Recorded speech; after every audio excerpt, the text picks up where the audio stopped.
Hello, hello, and welcome. It's a nice hot day here today. I'm going to talk today about healers, and it's interesting. I'm talking a lot about practitioners, but sometimes when we're healing and we're dealing with the ego, we really need to have our ego in check. Now, we need our ego. Everyone has an ego, and there's a big, huge scale of where your ego should be, from a really overinflated one to a really humble, almost like a negative equity on your ego. And we need our ego. We need it for making sure we don't run out in front of the road, making sure that we don't that we do wear clothes. And now, what I'm really talking about today is two types of ego. One is where we there's the arrogant ego that we can heal people. So we kind of say things like, "Oh yeah, I can do it. If anyone can do it, I can do it. I'm a really good healer. I am so special that I can fix it." And it's lost its way. It's really believing that it's special. So it's this special ego. I'm so special, more than anyone else, and I can fix this. And my way is the right way, and I know better than everyone else.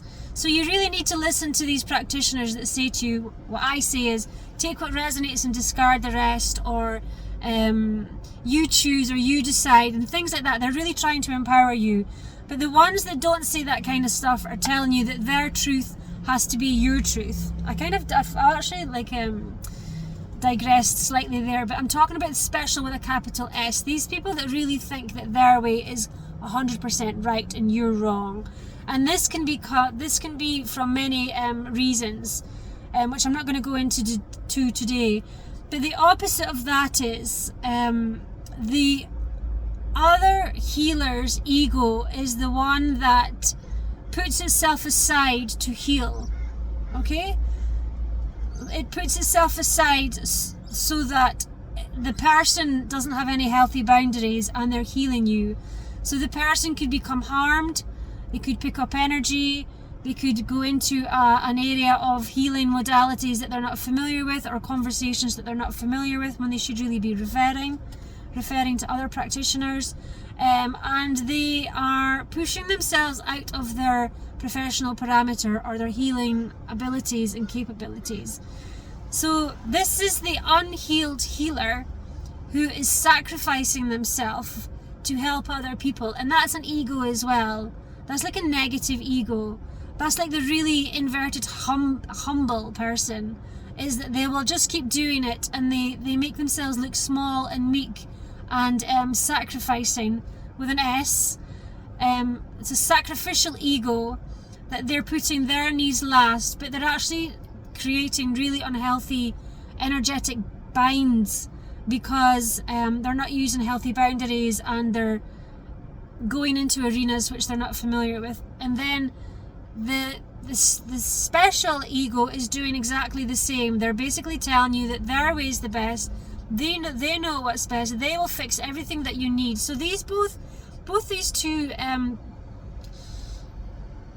extremities are doing exactly the same thing. They're saying, I will fix you above all others, and there's no one else you need, and I will bend myself out of shape. However, the sacrificing ego is going to bend itself out of shape for you, whereas the special ego is actually going to have you bend yourself out of shape for them.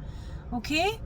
So these are two extremes of a linear line of ego games, ego life, and it's being in the middle somewhere as well. I mean, I don't want to talk about that just now, but be aware that if you're healing or helping or participating, and you're being not too humble, but you're actually need to check yourself that you're not